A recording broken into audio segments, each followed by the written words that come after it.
LBC gitulis na sad. Dunay security camera pero wa mag-andar. Kini mao na ang ikapito karong tuiga. Mga drug lord gugdon pinaagi sa pagpasaka og sumbong tax evasion. Kapulisan miklaro nga dili terrorist attack ang nahitabong paglabay og granada didto sa Bohol. City Hall mingan sa unang napulo ka mga dagkong establishmento nga nakalapas sa 3-meter easement zone sa agianan sa tubig. Tulo napalgang positibo sa surprise drug test sa mga empleyado sa munisipyo sa lungsod sa Pinamungahan.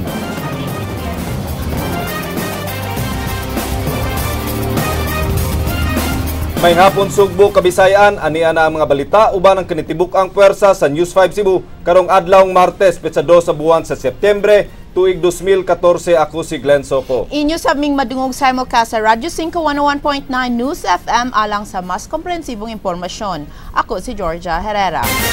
Georgia, abogado sa tulo ka mga pulis sa Highway Patrol Group mibiya na sa pagpanalipod sa mga akusado sa pagpatay kang Attorney Noel Archival ug mga kauban. Glenn, matud sa Piskaliya, di makaapekto sa kaso ang pag-withdraw sa abogado apan malangay noon ang pag-serve sa warrant of arrest batok sa mga akusado. King Perez, Suginlimi. Mibiya si Attorney Inocencio de la Serna Jr. isip legal counsel sa duha ka mga pulis nga nagatubang og kiha tungod sa pag-ambush ni Attorney Noel Archival ug mga kauban. Siya ang abogado nila ni Senior Superintendent Romualdo Iglesia ug PO1 Alex Bacani. Tulo ka mga pulis sa Regional Highway Patrol Group ang girekomendar sa piskalya nga pasakaan og kasong frustrated ug multiple murder. Personal nga gifile ni De La Serna ang motion to withdraw as counsel sa duha ka mga pulis atubangan sa Provincial Prosecutor's Office. Ang mga bagong abogado mao si Attorney Joselito Frial alang kang Iglesia ug Attorney Reynaldo Lugto alang kang Bacani nga pulos gikan sa kauluhan. That only Galan and Mara was absolved from this case, they felt frustrated and they felt very sad, and I took that to mean that maybe they could, and I offered them if they will terminate the services of the law office, then they can do so. But I will be helping them in whatever capacity I can. So therefore, tungod kay ang withdrawal ni Attorney De La Serna, ni-refer lang man kang PO1 Bacani o kang Senior Superintendent Iglesia. Therefore, insofar as the three, I would assume nga wa pa siya ni-withdraw, he would still be furnished with copies of whatever notices and documents and pleadings na ma-file. Matod pa ni Fiscal Petralba nga way impact sa kaso ang pag-withdraw ni De La Serna isip abogado sa duha ka mga pulis. Malangay lang ang pag-serve sa warrant of arrest kung adunay mga apela ang habig sa depensa sama sa motion for reconsideration ug petition for review. So, mo na nga after the lapse ug walay nahitabo, then there is no reason nga nung dili ma-file ang kaso pinasikad sa finding during the preliminary investigation. Ang abogada sa mga biktima, Attorney Gloria Dalawampu, mipadayag nga bisan pa sa ilang mainit nga pagbinayloay og mga pulong, nagpabilin sila nga higala. Alang kang 20 usa ka dakong kawadon alang sa depensa ang pagbiya ni De La Serna sa kaso. King Perez, News 5. Napo ka mga establishmento ang ginganlan sa City Legal Office sa Dakbayan sa Sugbo nga nakalapas sa 3-meter easement zone gikan sa sapa nga ilang gipatuman. Leslie Caminade Vestil, Suginlimi. Gipadada nag-notice of violation ang napo ka establishmento nga nakitang nakalapas sa 3-meter easement zone gikan sa sapa. Ang City Legal Office mo'y mipadala niini. Mato ni Attorney Jeron Castillo ang labaw sa Cebu City Legal Office nga ang notisya nga ilang gipadamo ay mupahinumdum sa mga establishmento bahin silang kalapasan. Paabuto nila ang tubag sa mong suwat sud sa 5 ngadto sa napo ka adlaw. This is a community stand. We should act as a community of responsible people. So katong naka cause og effect ani, okay, you reverse the effect of your establishments or your violations. That's the trust of the city government. Ipasabot sab ni Castillo nga ang pagpasaka og kaso mo'y katapusan nilang option kung ugaling magmagahi gyud ang kadagkuan sa maong mga establishmento. Gihangyo niini nga voluntary na lang nga mopahigayon og clearing aron mapadali ang problema sa baha sa dakbayan sa Sugbo. So we have been consistent man with our stand, no? The filing of cases will be the last resort because we feel that our people, especially nga nakita na to unsay nahitabo karon lately, magpuan gani, then Leslie Caminada Vistil, News 5. Paabuton una ni Cebu Archbishop Jose Palma ang resulta sa assessment sa mga karaang punuan sa kahoy sa Bagatang Sugbo. Usa pa siya makatubag sa panawagan ni Father Robert Reyes. Nasayran nga mihatag og suwat si Father Reyes ngadto kang Palma aron patabangon sa pagpahunong sa pagputol sa mga karaang punuan. Alang sa Arsobispo nga mahimong putlon ang mga punuan kung ugaling makahulga sa kinabuhi sa tao ug kung makababag kini sa pagpalapad sa dalan sa Bagatang Sugbo. We do not just preserve the tree because it is a tree, no? We should also consider the good of the community. Giablihan kaganang buntag ngadto sa publiko ang Alerto Ako exhibit sa Bangko Sentral ng Pilipinas. Usa kini ka exhibit sa mga nga mag-eduka sa katawan sa mga nagkalanlaing modus. Leslie Caminada Vistil, Sugin Limi. Nalakip sa Alerto Ako exhibit ang paagi sa pagpangilad sa mga automated teller machine kon ATMs, din gibutangan og picking keypad ang keypad mismo sa ATM. Pahimangno sa kadagkuan sa Bangko Sentral ng Pilipinas nga kung ugaling mabiktima sa maong modus, mutaho dayon sa kapulisan ug sa bangko mismo. So timeliness is important and the proactive measure of the clients are also very, very critical. This is why we're doing this as a campaign. You don't want to be the victim of the scam. And if you are trying to avoid being the victim of the scam, you need to be very conscious. Magkano yung balanse ko. Angayan sab nga magbantay kanunay ang mga nanag-iya og ATM cards aron di kini makopya. Mao nga angayang sutaon ug hinumduman ang account balance aron ma-check kung wa ba kini gi-withdraw sa lain. Lisod matud pang masubay ang maong problema apan ilang gipaningkamutan nga mapakgang ang maong modus. So ang amo, diligence doon ng consumer ba? Kahibaw sila kung unsa ang cloning machine, what it looks like. So diligence from the consumer, I think, is the very strongest and very best of the security measures. Ania ang angayang buhaton aron makalikay sa ATM skimming.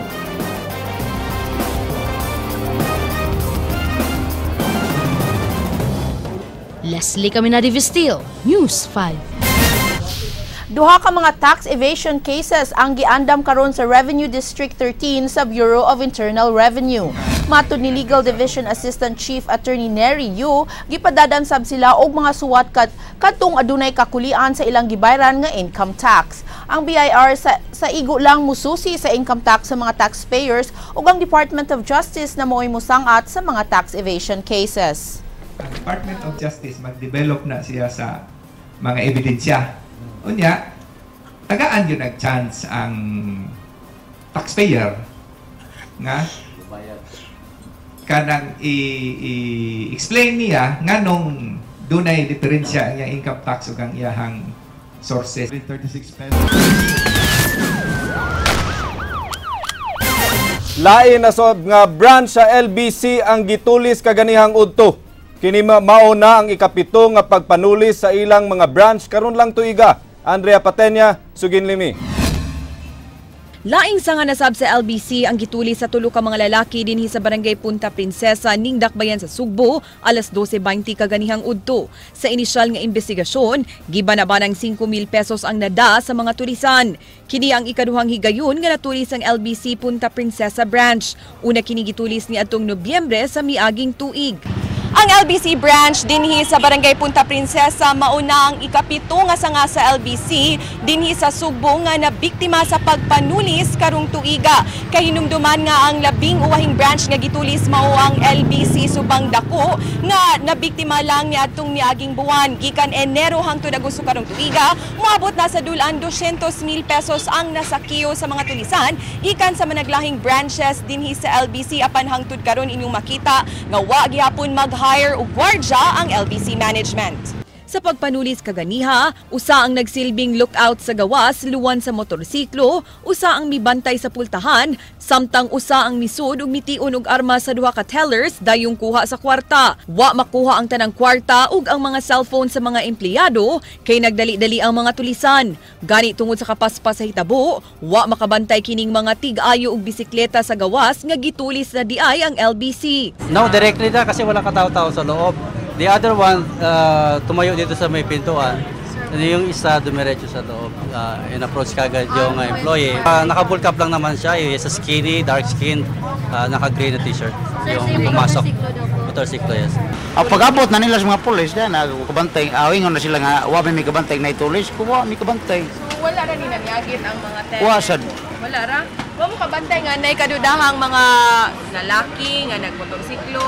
Wa man sad. Oy kay kana kung nay moabot motor dili mo mimutan o mga kanang wa may kasagaran mo motor mo nong diha, muso diha. Wala jud may tagad lasad. Sama sa nahitabong tulis sa uban nga LBC branches, wa ma-record ang pagpanulis, sanglit wa nasabiga na ang CCTV camera ni atong higayuna. According to their IT, napansin daw niya yung switch box is naka-off. Yung wire is kinagat na lang daga, meaning matagal na itong hindi na-check. I asked him when was the last time na chinek niya ang CCTV. Last year pa daw. Duha ka lalaki gida sa kapulisan sud sa LBC human mitugma sa description sa mga suspects apan wa kini gi-identify sa mga empleyado mao nga gibuhian ra. Mato ni CCPO Director Nolly Romana, gikatakda unta niyang makigtagbo sa tanang LBC official sa Dakbayan ugma sa buntag. Buot niyang maistorya ang namunuan niini sa sunod-sunod nga pagpanuli sa ilang mga branches. Mato ni Romana, giusab na niya ang lunch break schedule sa mga pulis, human na matikdan nga udto ang tigpanuli sa mga tulisan. Gani do na pay mga field training pulis nga nagroving gawa sa LBC ni atong panahona, apan gibantayan lang sa mga tulisan ang lihok sa mga pulis. Giawhag ni Romana ang LBC management nga magbutang na gyud og security. Tungod sa ilang huyang nga seguridad, si Romana nagkanayon nga posibleng mapaga ng ilang inosente nga customers o mga empleyado sa sunod-sunod nga pagpanuli sa ilang mga branches. Andrea Patenya, News 5. Mga tulisan sa duha ka mga gas station sa Dakbayan sa Toledo, giila usab nga usa ka pundok sa mga mangunguot. Usa ka bag-ong modos gibutyag sa kapulisan aron paglipat sa mga pasahero sa jeep nga ilang mabiktima. Jinky Bargio, Sugin Limi. Karong adlaw gipaabot nga moabot sa syudad sa Toledo ang nagpailang pamilya sa suspect nga mitulis sa Platinum ug Shell gasoline station sa Toledo City Domingo sa gabii. Suspect nga usa ka Randy Hacosalem ka ni security guard sa Star Oil sa Dakbayan sa Talisay ug napatay human nakigpinusilay sa tag-iya sa Shell gas station nga ilang gitulis. Mato di Police Chief Inspector Michael Anthony Bastes nga padayon pa nilang gipangita ang tulo ka mga kauban ni Hacosalem kinsa nakasibat atol sa shootout. Giingong ania sa Dakbayan sa Sugbo, midagan ang tulo. Ang ato kong focus sa pagpulap to amon sa siyudad sa Sugbo ug sa Talisay. Ato pang gitrace ug kinsa gud ang mga kauban. Kaya na-identify naman nato si Randy. Matod ni Bastes, dako ang posibilidad nga usara ka grupo ang responsable sa sunod-sunod nga pagpanuli sa mga gasoline station sa syudad ug sa kalungsuran. Ang maong pundok, pulos dunay gisulob nga mga mahalong silver nga alahas sa lawas atol sa ilang pagpanulis. Pagkang naadaro na recover na ito nga alahas silver gold, positive nga asa mga silver, kwintas o pulseras. Maugan sila ang dito sa Petronsan nga nanulis. Nasuta ang maong grupo, notado sab nga mangunguot sa jeep. Awhag ni Bastes sa publiko, di magpada sa manag-uyab nga makit ang maghawk sod sa jeep di paseroan aron malipat ang ilang biktima kay mao kini ang bag-ong modus sa mga kawatan. Jinky Bargio, News 5. Gisusi sa kapulisan sa lungsod sa Pinamungahan ang posibilidad nga inside job ang paglungkab sa Treasurer's Office sa lungsod sa Pinamungahan niadtong Domingo. Kaganiha gikuhaan sa investigador ug affidavit ang disbursing officer ug ubang kawani sa Treasurer's Office. Gisusi nila ang posibilidad nga dunay contact sa sulod sa maong buhatan ang kawatan kay nasayod kini kun diin gibutang ang kwarta. Duulan tunga sa milyon ka pesos ang nawagtang gikan sa opisina. Nakuha sa mga crime scene investigators ang mga fingerprints nga diha sa vault. Ang Treasurer's Office sa Pinamungahan maoy nay ikaupat nga gilungkab sud lang sa usa ka semana. Usa to nga basehan ma'am kay kato siya scientific to sa investigation. Dili jud kadinay ang tao kung mumatch ang iyang gigatod.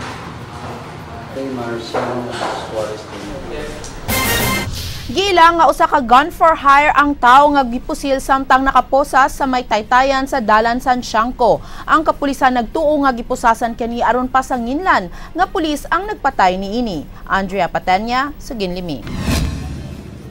Napaubos na sa background check sa Cebu City Intelligence Branch si Joven Maranga, ang biktima sa pagpamusil sa may taytayan sa San Siangco sa Barangay Pahina Sentral niadtong Domingo sa hapon. Gikatingalahan ang maong krimen, sanglit nakaposas pa ang mga kamot ni Maranga sa dihang nakit-an ang patayng lawas niini. Mato ni CIB Chief Police Superintendent Romeo Santander, ilang nasayran nga usari ay katigpang lungkab ug gun for hire si Maranga apan wa pa kini madakpi o mapasakai og kaso sukad-masukad. Giingong napakyas si Joven Maranga sa pagpatay sa usa ka target, human mabayri og 15,000 pesos. Ang nakuha na mo information was nato siya project daw na wala matuman but he received the full payment already. Mato ni Santander, gituyo sa mga suspetsyado nga pusasan si Maranga aron pulis ang mapasanginlan sa krimen. Sayon ra nga mapalit ang posas bisag asa ug nagtuo sila nga planted ra ang syringe nga nakuha gikan sa biktima.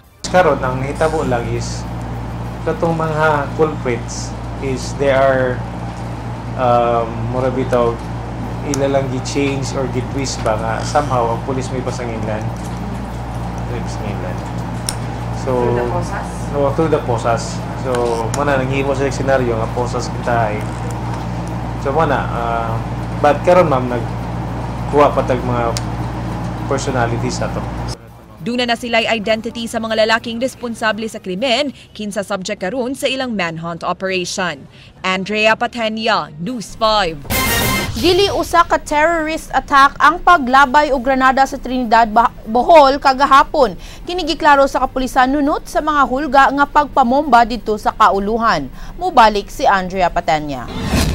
Duha na katawo ang patay samtang kapina po ang samaran atul sa pagbuto sa usa ka granada sud sa merkado sa lungsod sa Trinidad, Bohol kagahapon sa hapon. Kini atul sa founding anniversary sa maong lungsod. Ang naglabay sa granada giila nga usa ka Dinoberto Fuentes kinsa magatubang og kasong multiple murder ug frustrated murder. Namatay diha si Nestor Bernales, tagalungsod sa Mabini, samtang dead on arrival sa Tambalanan ang tindera nga si Fidela Cajes Macua, tagalungsod sa Bien Unido. Giklaro ni Regional Intelligence Division Chief Police Superintendent Paul Labra nga di terrorist o communist attack ang nahitabo. Hubog si Fuentes nga tung higayuna og dunay gikalalis mao nga milabay og granada. Ilang gisusi kundi og granada si Fuentes. Police ug military lang ang aduna niini. Is not at all related sa kanang terorismo. Is not at all related sa kanang communist NPA, NDF activity. Ang report is that the suspect who is now in the custody of the police got drunk and nakalalis with kato sa kainom and mo lagi to no nakakuha og granada and exploded this grenade. Pakisusi sa PNP intelligence community, di sab nila matawag nga attempted terrorist attack ang pagdawg improvised explosive device sud sa NAIA 3 kagahapon sa buntag. Nagduda sila nga apil kini sa usa ka destabilization plot batok sa administrasyon ni Presidente Noynoy Aquino. Hinuon wa sila'y na monitor nga taho dinhi sa Central Visayas apan hugot gihapon ang ilang pagpaniid. Nanawagan ng kapulisan sa katawhan nga magmatngon ug mo-report kanila sa presensya sa mga kadudahang mga tawo sa ilang lugar. Ang ato lang yung kangyo, no? Kang sa itong mga kaigsunan sa Bohol is vigilance o tabangan ta nila sa pagbantay sa mga sa sitwasyon nga unta sad kung doon na sila may bawaan nga impormasyon may tungod sa katao nga doon ay gihuptan ining mga butanga sa explosives like the granada or mga loose firearms, sultian ta nila ang pulis. Andrea Patenya, News 5.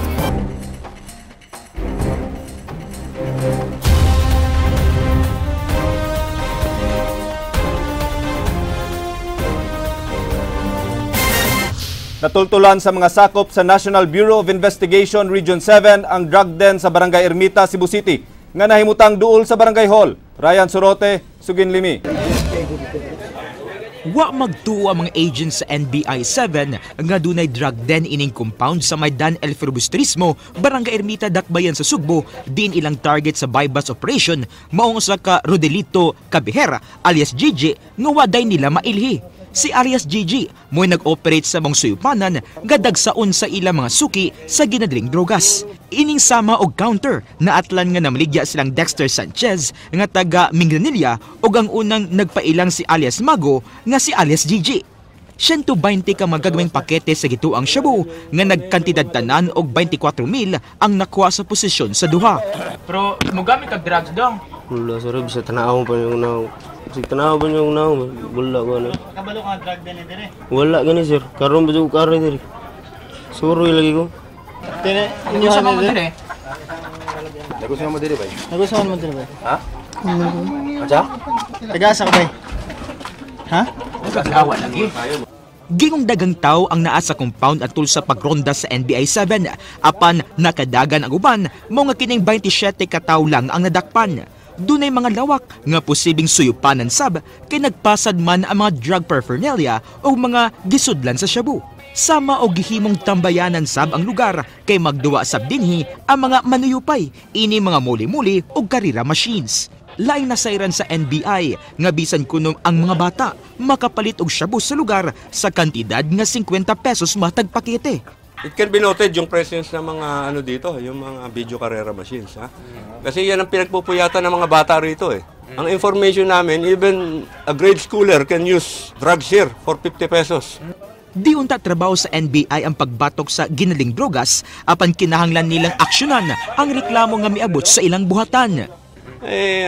Hindi ako sa nagyayabang pero ang NBI napakaliit na organization para kami pa ang gagawa nito. Di ba? Sabihin the local police. Yes. Gihulagway sa mga residente nga mga dayo ang sagad nga mga nadakpan ug ang compound gikatakda ng ibaligya. Anaa sa watchlist sa Carbon Police Station ang dapit. Gikan ning iskina maong nahimutangan sa Barangay Hall sa Barangay Ermita. Pipilang katikang inyo nang maabtan kining maong gituho ang dakong drug den diin mao kini ang suki sa mga taga Barangay Ermita pan gawas sa mga taga Barangay Ermita dagan say muso dinhi nga mga di taga dinhi. Muna murag nakurat sa migamay kay among pagtuo nga basically di nguna ni kadako ang operasyon ani dinhi pero basically amo na ning gi-report gyud. Gipasakay na lang ining duha ka jeep di pasaruan ang mga dinakpan ug ang ilang mga motorsiklo tungod sa ilang kadaghan paingon sa NBI 7 detention cell. Ryan Sorote, News 5. Subay sa maong istorya, gipahibaw ni Police Superintendent Romeo Santander ang hepe sa Cebu City Intelligence Branch nga duna pay mas dako nga amo si Rodelito Cabejera alias Gigi nga nadakpan sa bypass operations nga gipahigayon sa NBI 7 sa Barangay Ermita kagahapon sa hapon. Matod ni Santander, na monitor na sab nila kaniadto si Cabejera apan ang drug lord nga amo niini maoygyoy anaa sa ilang target watchlist. Giingong daghan panggikuptan nga mga barangay ang maong drug lord gawa sa Ermita apan lisod kini dakpon kay nagsigi kinig larga. Yes, ma'am. Dugay na siya, ma'am. Mananggingon ako, like, he's been transferring from one place to another, manggod, ma'am. And then, sa gikuan po na ko is, similar sa other drug personalities, ma'am, nga, dili siya may mugunit, no? So, he is more on the transaction side, ma'am. Mas sayon gukdon ang mga drug lords pinaagi sa salang tax evasion kaysa ilang pagpamaligya o gidili nga drogas. Kini ang bagong strategy nga i-adapt sa kapulisan sa Dakbayan sa Sugbo batok sa mga dagkong illegal drug operators. Andrea Patanya, Suginlimi. Aron pagpamatuod nga di lang sila kutob sa pagpanakop og mga street-level drug pushers, misaad si Cebu City Police Office Director Senior Superintendent Noli Romana nga mga drug lords na sab sa Dakbayan sa Sugbo ang ilang target karon. Matod sa kapulisan, lisod dakpon ang mga drug lords kay di kini tigkupot sa ebidensya ug di usab sila ang tig-dispose sa illegal nga drogas. Nakahuna-huna sila laing stratehiya nga masilutan kini pinaagi sa pakig-alayon sa Anti-Money Laundering Council ug Bureau of Internal Revenue. Gibutyag Pahayag ni Romana nga tulo nga to sa 5 ka individual ang ilang gipaimbestigar sa AMLAC tungod sa kadudahang gidaghanon sa ilang assets ug sa estado sa ilang pagpuyo bisan ug way tarong nga panginabuhi. Lahat na nung nire-report sa atin sabi nga nila common knowledge na wala naman trabaho pero malalaking bahay, maraming kotse, tapos wala madalas dito, tapos saan-saan nagta-travel, something like that. Makigtagbo ang Cebu City Police Office sa mga opisyal sa AMLAC karong si Manaha aron tukion ang mga legal remedies nga ilang mapasaka batok sa gituhuan nga mga drug lords. Kung di man gani sila mapasakaan og kaso sa pagbaligya og gidili nga drogas, ikiha na lang kini og tax evasion.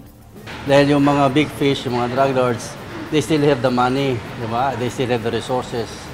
So we should hit the enemy where it matters most to them, and that is yung finances nila. So we decided na we bring in to the team yung AMLAC, no? Anti-Money Laundering Council, and turuan kami kung paano ang approach, whatever they need, kung evidence, pieces of evidence that they need to pursue a case. So be it, kami sa ground ang maghahanap, and then we'll just coordinate kung paano ang approach. Basta magkaroon siguro kami ng training. Ang Regional Intelligence Division uyon sa maong pamaagi. Apan mipahimangno nga siguraduhon nga legal ang tanang laka nga buhaton sa kapulisan aron di sila sumbalikan sa ilang mga targets. Ang mga drug lords nga gipanidaan sa Cebu City Police Office maura gihapon ang mga ngan nga anaa sa listahan sa RID-7. Di basta-basta ang paglocate ni ini tungod sa ilang kaidlas. Actually, part na sa ato yung legal offensive against them. But to do it indiscriminately, di siya kita sa madaot. There should be legal basis for us to do that. Andrea Patenia, News 5. Nipahigayon kaganina og surprise drug testing ang SIPADA kon Cebu Provincial Anti-Drug Abuse Council uban ang PDEA 7 sa lungsod sa Pinamungahan. Di mo menos 50 ka mga empleyado sa munisipyo ug 12 gikan sa Provincial District Hospital ang gipaubos sa drug test. Matud ni Joey Herrera, ang panguo sa SIPADAC, ang maong kalihukan gihimo tungod sa hangyo sa LGU niini. Duha ka urine samples ang ipaubos sa confirmatory test aron masuta kung migamit ba ang mga tag-iya niini og shabu, samtang ang usa ka urine sample susihon kung migamit ba og marijuana ang nanag-iya niini. Kini na ang ikaupat nga lungsod nga mipaubos sa ilang mga kawani sa drug test subay sa kampanya ni Governor Junjun Davide nga kinahanglang drug-free ang tanang empleyado sa matag lungsod sakop sa lalawigan sa Sugbo. Kay labi na gi-intensify na magud nato ang atong anti-drug program sa kada lungsod, so mas maayo jud nga ang kada lungsod labi na mga mayor o iyang mga empleyado unahon jud nato og paglimpyo.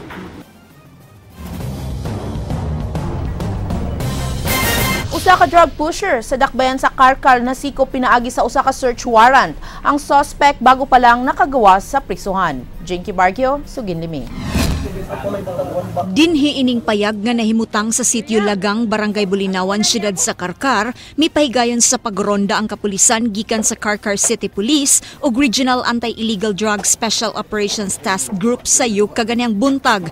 Ilang puntirya maong anaa sa ilang target list nga si Romel Velez kinsa giilang nga usa ka notado nga drug pusher kansang operasyon moabot sa kasikbit nga mga lungsod sa siyudad sa Karkar. Bitbit ang search warrant, ilang gisusi ang matag suok sa payag ni Velez. Ilang nasakmit ang di mo menos 40 gramos sa ginadiling drogas. Mo dispose na siya dinagko. Mo abang na siya isa ka lugar, apartment, tapos mo transfer na pod. Inig kabuntag, mo hawa sa sayang area. So transfer siya mo nga naglisod tag-locate sa iyang area of operation ug asa gid siya naglungga. Bag-urang nakagawas sa Muntinlupa si Velez gumikan sa susamang kaso apan mibalik sa maong illegal nga negosyo. Dihang gikuhaan siya siyang habig, wa kiniklaro nga tubag. Si Barangay Kapitan Michael Gador nalipay sa operasyon sa kapulisan batok sa gidili nga drogas tungod kay nag-una kini nga suliran sa iyang barangay. Unang niami karon kay gatuom mi og wala na pod siya ng mga kuana kay dakpan naman siya sa una. Kasong kalapasan sa paghupot ug pagpamaligya og gidili nga drogas ang atubangon ni Velez. Jinky Bargio, News 5. Usa ka programa sa DILG unang gilusad dinhi sa Sugbo. Kini gidudahan nga usa sa pamaagi sa pagpabugnaw sa simbahan sa pagpangusog sa pagkuha og mga pirma alang sa People's Initiative diha sa mga barangay. King Perez, Suginlimi. Gilusad karong adlaw sa Capitol Social Hall ang programa sa Department of Interior and Local Government alang sa mga barangay ug mga parokya.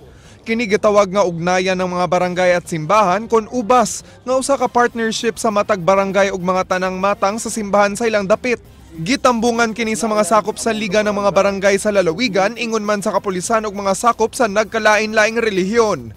Ang Sugbo mao labing unang lalawigan nga mopatuman sa mga programa sa Kabisayan. We come to an age where we have become multicultural. Even from the perspective of the church, dili na lang simbahan nga simple kayo nga maguna-una na lang kita misa, confession, catechesis. Life becomes more complex, and considering the needs of people, the idea, the challenge to collaboration and linkage becomes a must. Ano lang, bawat pamayanan may sari-sariling problema. Ang simbahan nandyan din sa pamayanan na yan at makakatulong sila upang lalong mabigyan ng boses itong ating mga komunidad maiparating sa ating mga barangay leaders. Matud pa ni DILG Undersecretary Oster Panadero nga makatabang ang maong partnership sa pagmonitor sa paggasto sa mga barangay silang mga proyekto, hilabi na sa mga proyektong gipunduhan gikan sa Grassroots Participatory Budgeting Program ni Presidente Aquino. Ang mga barangay kasamang simbahan i-monitor ng mahusay itong mga proyekto ng Grassroots Participatory Budgeting. Ihalos lahat kasi ng munisipyo at syudad mayroong mga proyektong ito At napakarami nito, ang proyekto niyan ay tinukoy ng mga pamayanan. Giklaro sa DILG Undersecretary nga way kalapasan sa separation of church and state ang pagpatuman sa ugnayan ng mga barangay at simbahan nga programa sa maong ahensya. Kay subay sa maong programa, way ipagawas nga pondo gikan sa panudlanan sa gobyerno nga ihatag ngadto sa mga relihiyon ug igo lang sa pakig-alayon ngadto sa mga barangay ang simbahan sa pagsulbad sa mga suliran sa maong dapit. Maliwanag sa batas yan. The civil society, the non-government organization, the people's organization have to play a role. Otherwise, hindi buo yung local governance mo Okay. Yung konsepto ng separation of church and state ay ginagalang. Constitutional provision at sa paningin namin hindi yan nilalabag ng programang ito. Very plainly it says the government cooperates with all faiths, so whether Catholics, Protestant, Aglipay, Muslim, open sa nga tanan, and therefore there is no danger at all that law is being circumvented kay dili man lamang Katoliko Gani matud pa ni Archbishop Palma nga di niya isugyot nga gamito ng programa sa pagpapirma sa People's Initiative sa paghimo og balaod nga magdili sa tanang matang sa pork barrel. Una nang gipahibaw sa Cebu Coalition Against Pork Barrel nga apil ang Archdiocese of Cebu sa plano nilang magpapirma sa mga barangay sa People's Initiative. Inobas would say, we're starting a new ball game, We're looking at this reality. I said, no, not so much from the perspective of a watchdog, but as the DILG secretary or undersecretary said, we are doing this more as a guardian angel. King Perez, News 5. Bangko Sentral ng Pilipinas mihangyo sa Cebu City Council nga magkigtagbo una sa mga bank owners una ipatuman ang planong ordinansa nga mag-aghat sa tarang bangko nga butangan o gwardya ang mga ATM machines palibot sa syudad. Leslie Caminade Vistil, Suginlimi. Mihangyo ang Assistant Governor sa Bangko Sentral ng Pilipinas sa Konseho sa Dakbayan sa Sugbo nga magkigtagbo una sa mga kadagkuan sa mga bangko. Una ipatuman ang proposed ordinance nga gipangamahanan ni Konsehal Noel Wenceslao nga nagmando sa tanang bangko sa pagbutang og gwardya sa ilang mga ATM machines. Nakasabot siya sa katuyuan sa Konseho apan dako sa iyang pagtuo nga ang mga kriminal kahibaw sa mangita og paagi. If the city officials as well as the bankers can get together and have a discussion, that will be very fruitful. Kay yes, there is physical security being provided kung security guard yun ang nasa ordinance, no? But it is not the only security measure that is possible. Kung ugaling ipatuman ang maong plano, mugasto na sab ang bangko sa pagbayad og dugang gwardya nga posibleng ihapak sa pamunuan sa mga bangko ngadto sa ilang mga kliyente. Cost of doing business will increase. Nang kanang cost of doing business normally is passed on to the consumer. So if the point of the exercise is to protect the consumer, are we saying therefore that we are protecting the consumer only at higher cost? Kung ang intention man is for the bank to absorb the cost, I'm sure there are banks who will try to do so, but there are also banks who will simply say, uy, mahal naman eh. So maybe we should rationalize the product itself. No? Leslie Caminade Vistil, News 5. Ipatuman sa Metropolitan Cebu Water District ang 12% increase nga bayronon sa tubig sugod Enero sunod tuig human kini naaprobay sa Local Water Utilities Administration. Kini subay sa pagkuha sa MCWD og bulk water supply gikan sa Carmen Water nga mohatag og 18,000 ngadto sa 35,000 cubic meters nga supply matag adlaw sud sa duha ka tuig. Niadtong tuig 2006 ang katapusang nagpatuman og increase ang sa bayronon sa tubig ang MCWD. Gipasabot sa OIC General Manager sa MCWD nga mahimo silang makigkontrata og mga private water suppliers kay way subsidiya gikan sa gobyerno alang sa pagkuha og dugang tinubdan sa tubig bisan pa nga government-owned and controlled corporation ang MCWD. Gipahibaw sa grupo nga nagduma sa proyekto sa bus rapid transit nga ana-ana ang detailed engineering design phase sa pagpatuman sa BRT system sa Sugbo. Ipasabot sa manager sa Transport ICT Practice sa East Asia and Pacific World Bank nga si Michelle Curve nga importante ang maong phase kay dinhi masayran ang hitsura sa BRT system. Gawas ni ana, masayran sab sa maong phase ang mga issues nga ngayang susihon sama na lang unya sa mga maigong heritage sites ug mga kahoy. Dugang ni Curve nga mao kana ang ilang estudyuhan nga mulungtad og 6 ka buwan ngadto na sa usa ka tuig. The goal of that phase really is to try to optimize the design of the project so as to maximize its benefits and minimize its negative impacts. I think everything is possible. It's too soon, I think, to know, what will come several years from now. I think now the priority is to make this phase of the BRT work. Sa ka-Thanksgiving lunch ang gipahigayon alang sa mga organizers ug mga tigbalita isip pasalamat sa malampuson nga Iron Philippines Triathlon sa miaging buwan. Atol sa press conference wa pay klarong tubag kun dinhi ba gyapon sa Sugbo ipahigayon ang Ironman Philippines. Laing gipatan-aw sa organizers nga gituman nila ang proseso alang sa pagbayad og tax sa mga mananaog sa triathlon mapalangyaw man o Pinoy. Kini human migawas ang mga balita nga lakip sa susiyon sa BIR ni BIR Commissioner Kim Hinares ang buhis sa mga mananaog sa Ironman Philippines.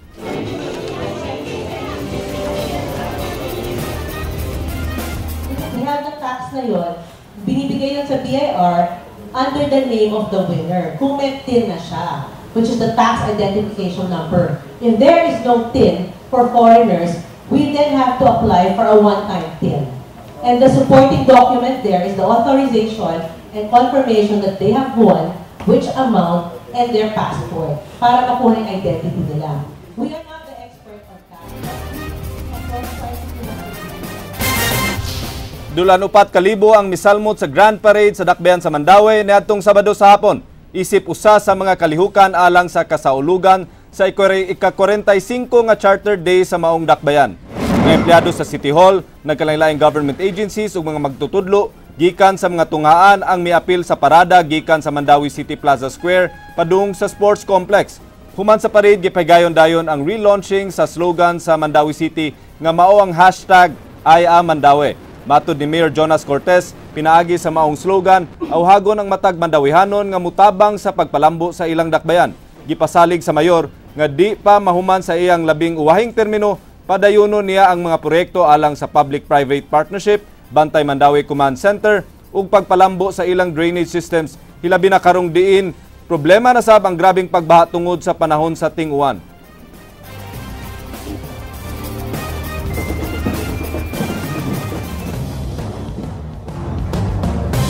Ang gusto na to nga matag mandawihan ng garbong mingon Mandawi is our home, our pride, and our future.